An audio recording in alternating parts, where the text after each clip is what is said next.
के क्यारे में शंकर का चढ़ा हुआ जल कभी नहीं जाना चाहिए। आप लोग अगर भगवान को थाली में, आपके घर में भगवान हैं बहुत सारे होते हैं, आप लोगों के सभी लोगों के यहाँ होते हैं बहुत सारे भगवान, ठीक है, गणेश जी भी हैं सब क्या, अरे बोलो तो लड्डू गोपाल भी हैं, फिर देवी देवता भी हैं बहुत सारे, फिर शंकर जी भी हैं, तो सबको एक ही थाली में रख लिया और थाली में रखकर सबने उनको स्नान कराना चालू कर दिया।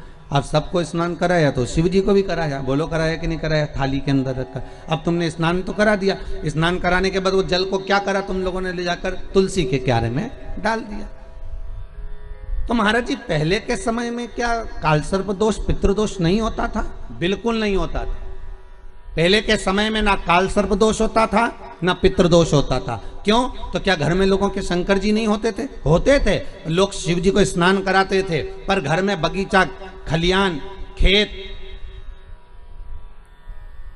वृक्ष इतने लगे होते थे कि शंकर जी को स्नान कराने के बाद वो जल को ले जाकर, वो भगवान को स्नान कराने के बाद जल को ले जाकर पेड़ पौधे में डाल दिया जाता था, बगीचे में डाल देते थे, तुलसी के क्यारे में नहीं डालते थे। इसलिए ना पितृदोष होता था ना कालसर्प दोष होता था।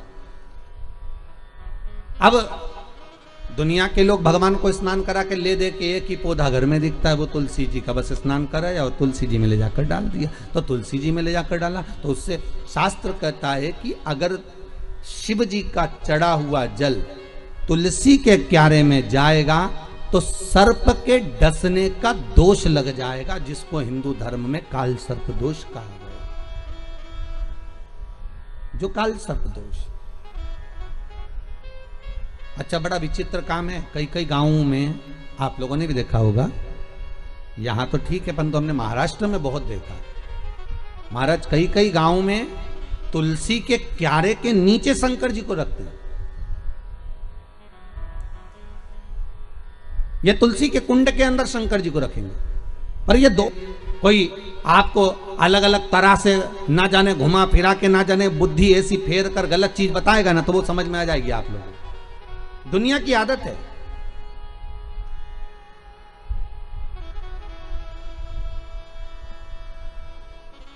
अरे जरा सा गलत देखने पर अश्वत्थामा की बुद्धि फिर सकती है।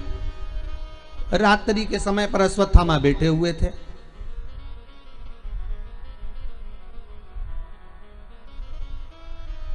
और रात्रि के समय पर अश्वत्थामा बैठे, और बैठे बैठे अश्वत्थामा ने क्या देखा कि एक वृक्ष के कोटर में कौवे के अंडे रखे हुए हैं, कौवे के बच्चे रखे हुए हैं, और एक उल्लू रात्रि के समय पर उड़ता उड़ता आया और वो कौवे के अंडों को उसने, रात के समय कौवा जब सो गया तो उसके अंडों को, उसके बच्चों को मार दिया।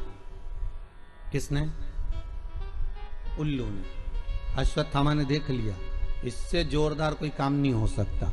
अगर ये पांडव जीते, नेत्र खुलने के बाद अगर नहीं मर रहे, तो एक काम करता हूं, जैसे उल्लू रात को आया और उसने कौवे के अंडों को मार दिया, कौवे के बच्चों को मार दिया, तो अश्वत्थामा ने भी विचार करा, एक काम करता हूं, मैं भी सोते समय पर जाता हूं और मार देता हूं। और अश्वत्थामा ने करा क्या, जब पांडवों के पुत्र सो रहे थे और अश्वत्थामा उनको सोते हुए को मार आया, सोते हुए। बस केवल रात्रि को एक जरा सा एक लीला देखी और उस बुद्धि में, अश्वत्थामा के उस विवेक में वो समाहित हो गया। गलत चीज लोगों की बुद्धि में तुरंत आ जाती है कि हाँ हाँ उसने ऐसा करा, उसने तुलसी जी के क्यारे में शिवलिंग रखा तो अपन भी रख लो, उसने ऐसा करा तो अपन भी ऐसा कर लो, उसने यूं करा तो अपन भी ऐसा कर लीजिए। पर शंकर की कथा करें नहीं भाई, ये थोड़ा वंचिता होना चाहिए। महाराज जो शास्त्र सम्मत हो उसका स्मरण करना चाहिए। पहले के समय में दो दोष नहीं रहते थे, ना पितृदोष रहता था ना काल सर्प दोष रहता था। काल सर्प दोष कब आया? जब आप लोगों ने भगवान का चढ़ा हुआ जल, शिव जी का चढ़ा हुआ जल तुलसी में चढ़ाना प्रारंभ करा, तब काल सर्प दोष आया। और पितृदोष पहले नहीं होता था। क्यों? क्योंकि लोग घर के मटके में से, घर के हंडे में से, घर के परिंडे में से लोटा भरकर पानी लेकर जाते थे और शंकर को चढ़ाते थे। घर का जो रसोई घर होता था वो बीच केंद्र में होता था, रसोई घर घर के मध्य में होता था, तो वहां से जब पानी लेकर जाते थे, वो परिंडा मटका हंडा पितरों का स्थान माना गया है। वहां से जब पानी भरते और ले जाकर शंकर जी को चढ़ाते तो पूरे घर में से पानी निकलकर जब शिव को चढ़ने के लिए जाता था तो पूरे घर का वास्तु दोष पितृदोष समाप्त हो जाता था। अब आज के जमाने में मंदिर का लोटा उठाकर मंदिर का पानी भरकर शंकर जी को चढ़ा देते हैं तो ना वास्तु दोष समाप्त होता है, ना पितृदोष समाप्त होता है, ना कालसर्प दोष समाप्त होता है। पहले भी कथा में कहा, परसों की कथा में कहा कि लक्ष्मी जी अपने पास का अगर कोई सामग्री शिव जी को चढ़ा देती तो शंकर प्रसन्न हो जाते, पर लक्ष्मी जी ने करा क्या, जल भी लाई तो पार्वती की यहां से लाई। लक्ष्मी जी अगर जल लेकर आ रही है तो पार्वती की यहां से लेकर, आपके पास में जो है आप शंकर को वो समर्पित करो।